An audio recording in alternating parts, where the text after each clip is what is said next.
created by Cable for Canadians. Hi, welcome to Beyond Politics. I'm Catherine Clark. Ontario Liberal MP Borys Wrzesnewskyj has happy memories of the childhood he spent in the bakery founded by his grandparents when they moved over from the Ukraine. And you know, they didn't just bake, they also instilled in him a strong sense of commitment to community involvement, and that eventually led to him becoming a member of Parliament. He has a young family, he still runs the bakery, and he joins me now to talk all about a very busy life beyond politics.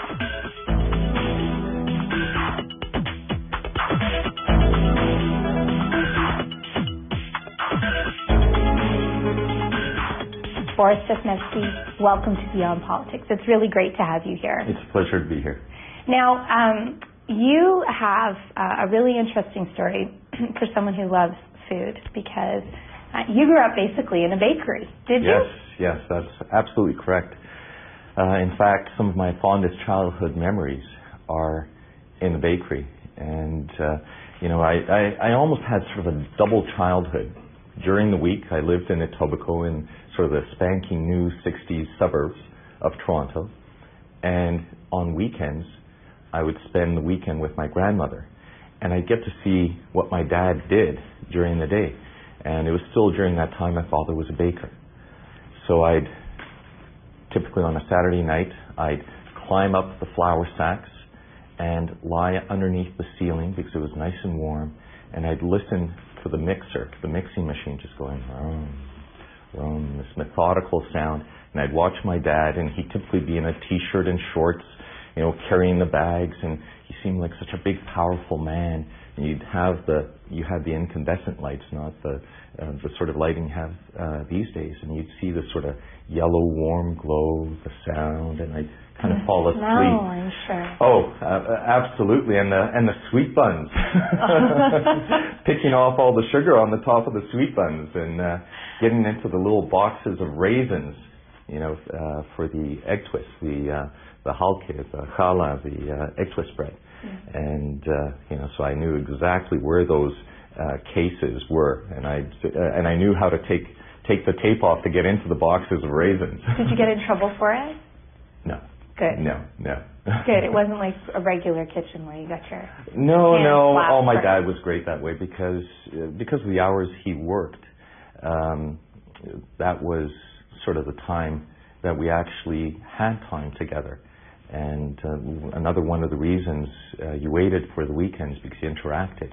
And the bakers were a lot of fun too. You could do little dough balls and throw them at the bakers and they throw them back at you. And my grandmother lived in a small apartment on top of the bakery. So I'd go in and sit down with her and we would chat. About what? Oh, she was this incredible well of wisdom. It would be everything from the bakery, and she would show how she would do her counts and her payroll. It wasn't a big payroll, we're talking about half a dozen, maybe 10 people. And and she had the most wonderful hands. I remember as a small boy, she had so many scars, and you could touch her fingers, and you could feel where the bones had been broken at different times in her life, and she'd tell me stories about that. And she'd obviously talk about our ancestry. Our bakery was called Future Bakery because it was a new start in a new country where hopefully a new life could be built. So she always said, never forget who you are, where you came from, but always look to the future. So she, like I said, she was an incredibly inspiring woman. Everything from what she said to you could feel it in her hands. Isn't that something that you are able to have such wonderful memories of your childhood? And what's particularly interesting is the actual warmth that you remember. I mean, you remember, most of us have images, but you would be able to have smells and memories of actual physical warmth too, and that's unusual. I'm blessed that way, and I'm blessed when I think of it with that sort of perspective, because it really was the typical immigrant story. My parents, grandparents were refugees. They came from refugee camps on both sides of the family. And, it was the typical immigrant story where they worked hard, saved their pennies, looked to the future, and they slowly started building up a business. And even though there wasn't a lot of time because of how hard they worked, there was still this incredible family warmth, intergenerational warmth and interactions that were intergenerational. You talked a bit about your dad. What was your mom like? Well, my mom worked with my father, so every day she headed off to work with Dad. She would come home earlier because typically my dad would come when it was already dark outside. Right. But she would come home earlier and make sure that, as you said, the food was on the table, everything was prepared, finding out, making sure that, you know, all the lessons were done, that you were clean, that you'd gone washed your hands, you know, and she was meticulous about making sure what was the homework. There had to be some homework, and, you know, making sure all of that was done during the week. And I think actually weekends was the time where she got a little bit of a break from working with Dad. Yeah. And then working at home in the evenings, because my father, as I said, typically, you know, you'd often during the week wait, you know, to hear Dad's car pulling up, but most of the time he fell asleep before you heard it. Oh, wow. So were they exhausted? Like, do you remember your parents being tired? You were used to it. So I think with as you look back, I'm sure they must have been. I know my father never showed it, but you could certainly see the times that you didn't fall asleep, and those are the times that you would get away with pulling the covers off the bed and running to the front door to greet Dad, and you know, Mom was helpless at that point because but you know, he'd always have that, you know, except it wasn't a 5 o'clock shadow, it was like a 9-10 p.m. shadow. So he must have been, but he never showed it, because those rare times that I did run up, he'd always pick you up and we'd roll around on the ground. And oh, that's great.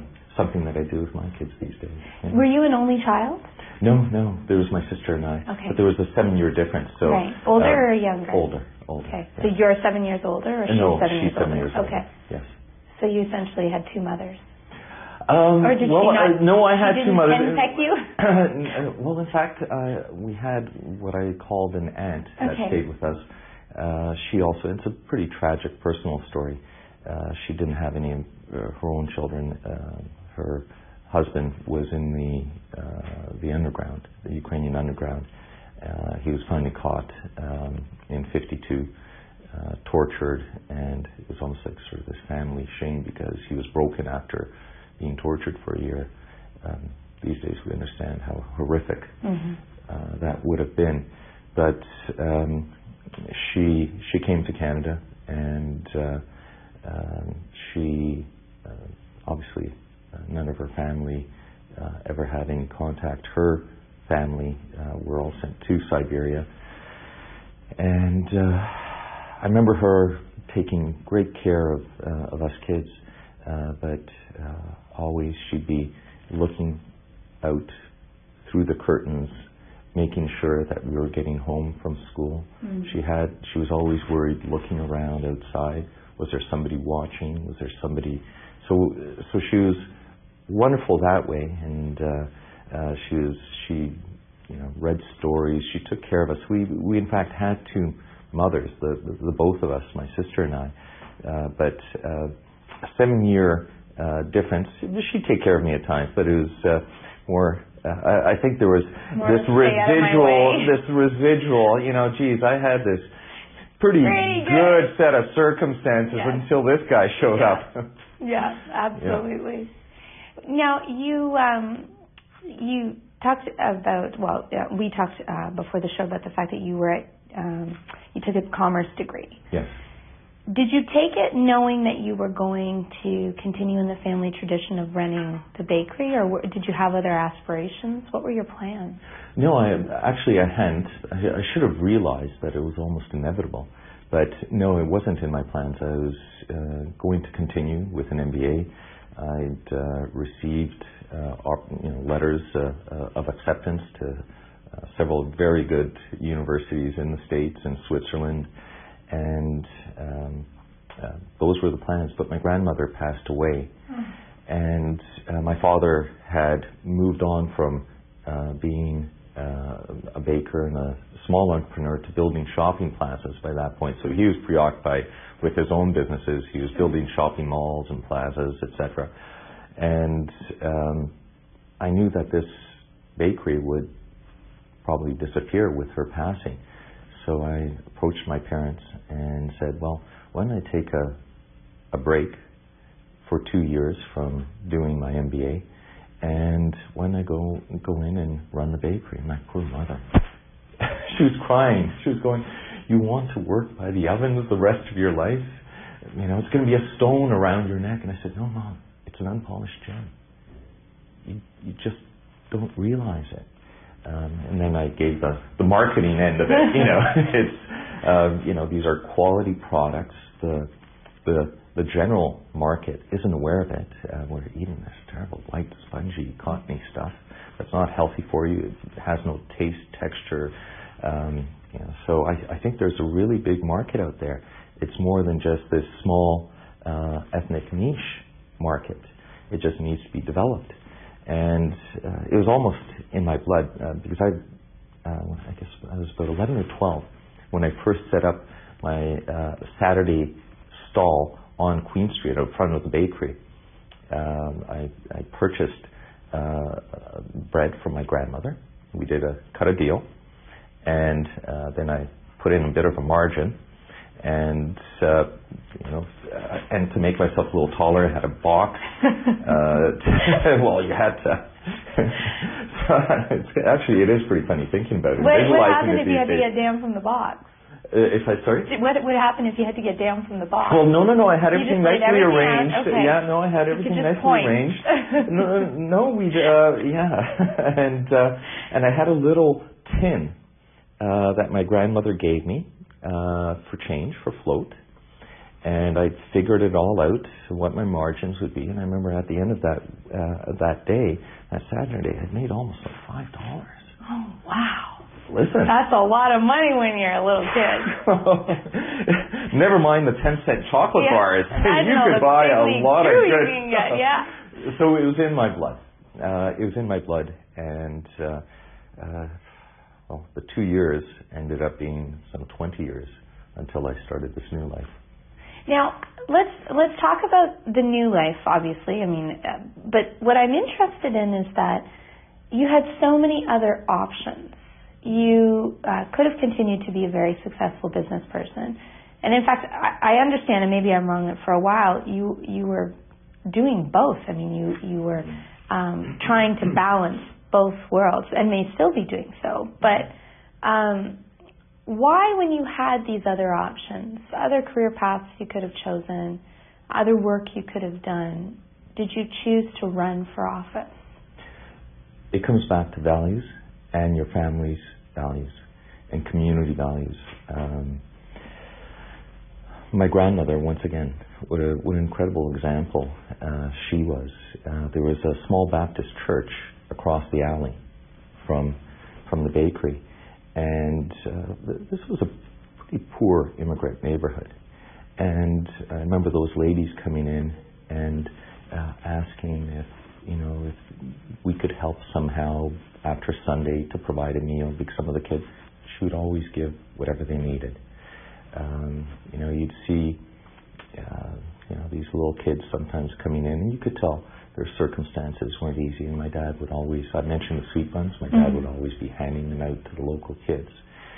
And you appreciated, you were part of that milieu as well. You were part of that immigrant milieu, but somehow our family found ways just to take care of their circumstance a little better than some others. And most of the immigrant families were able to find ways to pull themselves out of their circumstances that they arrived in with no money, virtually no language skills, etc. But some didn't manage. And my father passed away a year and a half ago. One of the wonderful things, because the service was in our family church back in the Queen Street neighborhood, and there was a lady, a middle-aged lady, that came up and said, and she wrote me a note, beautiful note that we've kept. Said, you know, I was one of those kids that would come in, and your dad always would give me a bun, would always give something to my mom. He'd always call me a little princess, and I listened to that, and so it comes back to those sorts of values. Now, when I began working and trying to put the plans together to build this into from a small business into something that would move into the general market, I was in that neighborhood, and I moved into my grandmother's former apartment on top of the bakery. And Queen Street at that point was a pretty rough place. The immigrants had moved out. Every third or fourth store was pretty much shut down. There was a particular problem with heroin in the early 80s. It had appeared in a big way, and I guess it was pretty inexpensive, so it fed a cycle of where the neighborhood was just getting worse and worse. You had prostitutes on the streets, pimps, dealers, and you had to get involved in the local community. So you chose to get involved rather than to move it? Oh, absolutely. Okay. Absolutely. That was my neighborhood. Because a lot of people would just say, look, we have to move. No. Eventually we had to move, but because we outgrew, and I kept buying properties next door and expanding, but at a certain point you just couldn't rationalize how do we make all this work in that location. But by that point, it became a pretty trendy place. Sure. So there were different reasons to move. But no, I formed a business association, got involved with a neighborhood association. And were people willing? Because sometimes when the issues are messy like that, people don't want to get involved. People were willing. You just had to organize them. And even the local councillor, they were called aldermen at that time. There was a Tony O'Donoghue, who was the local alderman. I first was able to form an organization. And it was tough convincing some of these business people. They were all kind of looking, okay, how do we make this last a few more years, and then somehow I'll get out of this neighborhood. So exactly what you were thinking. And I was trying to convince them the opposite. So we came together, we got some 80-odd businesses to sign up, and then we put a plan. It was a 17-point plan, and I went to the local alderman. Everything from changing the local garbage cans that were open, and unfortunately a lot of the people that had addiction problems would go through and pull all the garbage. So you always had garbage everywhere.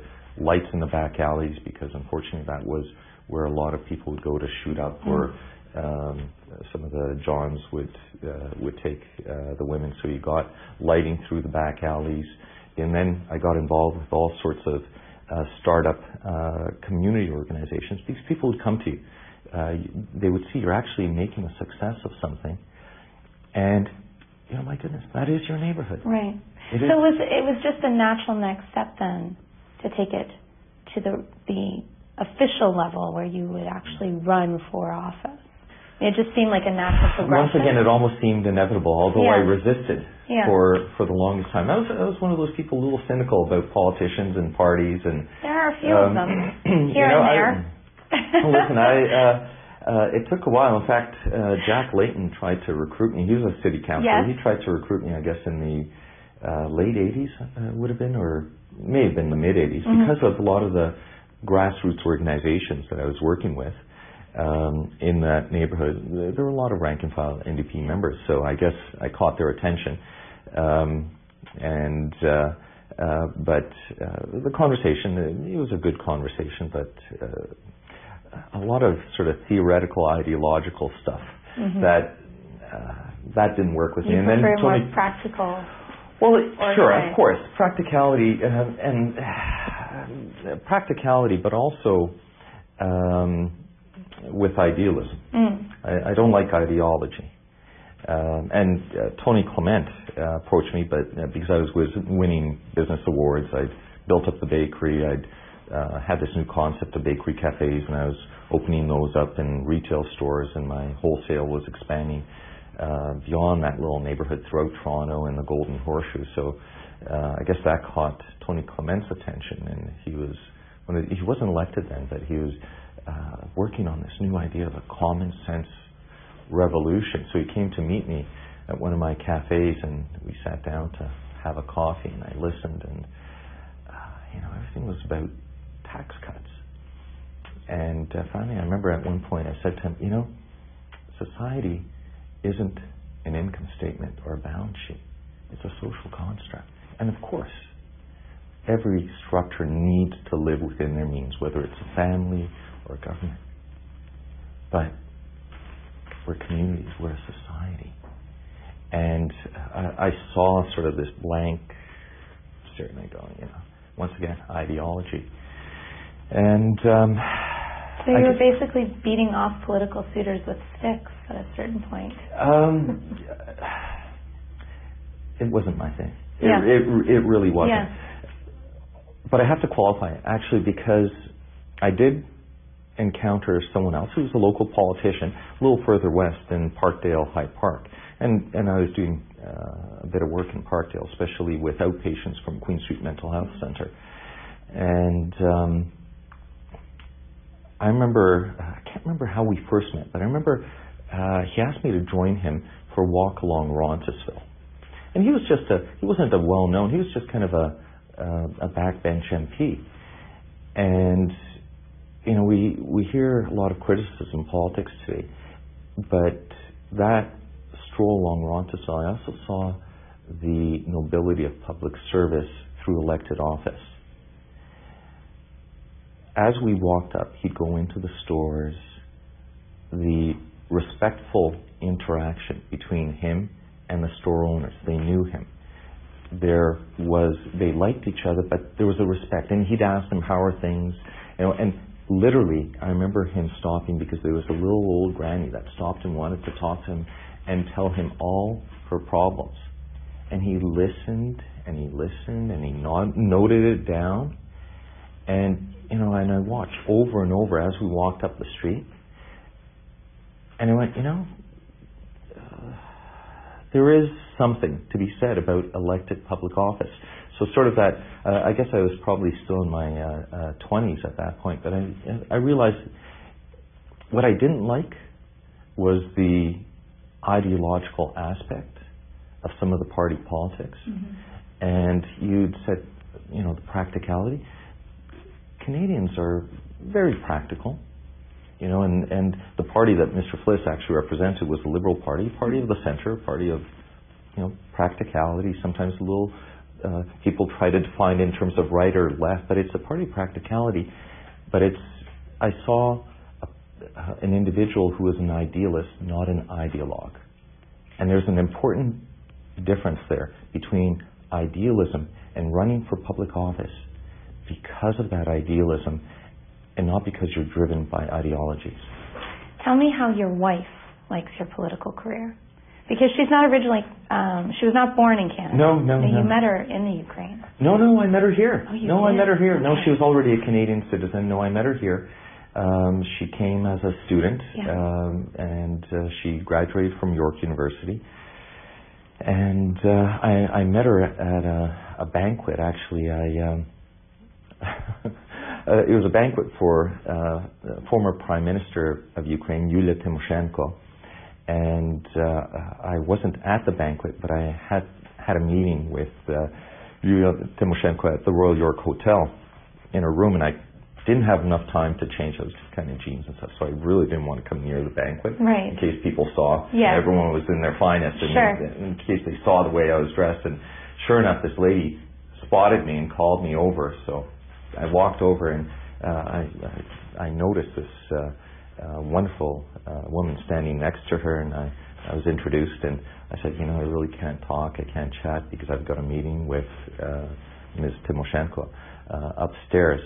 And later, while we were meeting, discussing the upcoming presidential elections, which ended up being the Orange Revolution, it was still a couple years away, and we were talking about how all the political trends were moving into a very dangerous area. we were talking, I kept thinking, wow, why didn't I take a couple minutes just to get to know this woman a little bit better? So how did you get to know her better? Well, a couple weeks later, I went into our factory outlet store out in Etobicoke, and lo and behold, who do I see standing there in the lineup buying bread? Meant to be. And I said, you know what?